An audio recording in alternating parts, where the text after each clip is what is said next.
Πολύ σημαντικό, οπότε θα δώσουμε το λόγο στον κύριο Ιφαντή. Ναι, καλησπέρα και από μένα. Ευχαριστώ τον Πρόεδρο. Ακούστηκε σήμερα και είναι κάτι το οποίο συναντάμε κάθε μέρα, ότι τα πιστοποιημένα κτίρια με διεθνή πιστοποίηση αειφορίας είναι πολύ εξειδικευμένα κτίρια και πιο ακριβά. Να πω το εξής, σε κάθε χώρα υπάρχει μια καμπύλη γνώσης, μια καμπύλη ανάπτυξης ορισμένων τεχνολογιών και γνώσεων σχεδιασμού. Προφανώς στην Ελλάδα υστερούμε με την υπόλοιπη Ευρώπη και ειδικά με τη Σκανδιναβία, η οποία θεωρούμε ότι είναι ηγέτιδα παγκοσμίως στο κομμάτι της αειφορίας. Άρα αυτό που θέλω να πω είναι ότι όταν μιλάμε για αειφορία πρέπει να κοιτάμε καταρχήν το κόστος του κύκλου ζωής. Ένα κτίριο έχει μια ζωή 50, 60, 70, 80 χρόνια.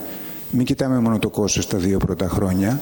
Όταν δεν κτίζουμε αειφόρα, να το πω να γίνει αλλιώς κατανοητό, κατ' ουσίαν παίρνουμε ένα αφανές δάνειο όταν δεν κτίζουμε αειφόρα.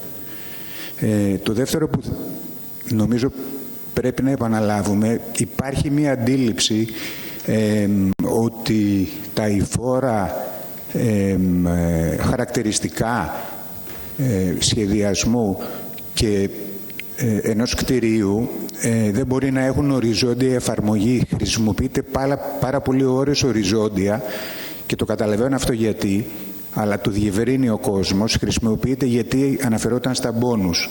Είναι μεγάλο λάθος να θεωρούμε ότι η αειφορία δεν μπορεί να έχει οριζόντια εφαρμογή. Εκ της γενέσεώς της και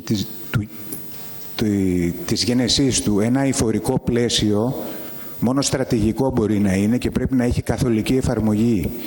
Αυτό που είπε το Συμβούλιο της Επικρατείας είναι ότι πάρτε αυτά τα μέτρα και πηγαίνετε τα και εφαρμόστε τα στα τουπουσού, στα τοπικά πολυδομικά σχέδια.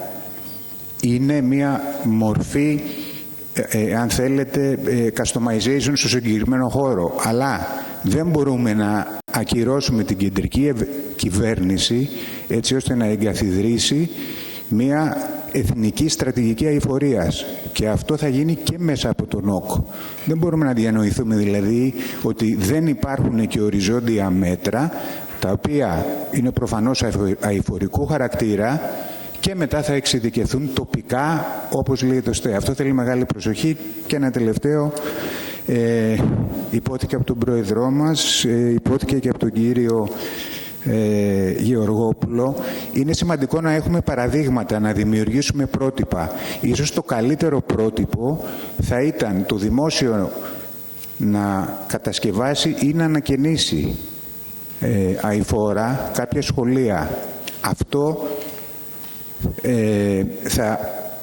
κατ' ουσίαν θα έχει ένα διπλό στόχο. Ο στόχος είναι για να δείξουμε πόσο σημαντικό είναι το κομμάτι της αειφορίας, άρα το εφαρμόζουμε ίσως στα πιο σπουδαία κτίρια που είναι τα σχολεία. Και ένα δεύτερο είναι ότι η αειφορία είναι κυρίως θέμα κουλτούρας, είναι θέμα παιδείας. Άρα πρέπει να επενδύσουμε στη νεότερη γενιά, στα παιδιά μας, γιατί στο τέλος, αυτό το λέμε συνέχεια στο SBC, η αειφορία είναι θέμα κουλτούρας, είναι θέμα παιδείας.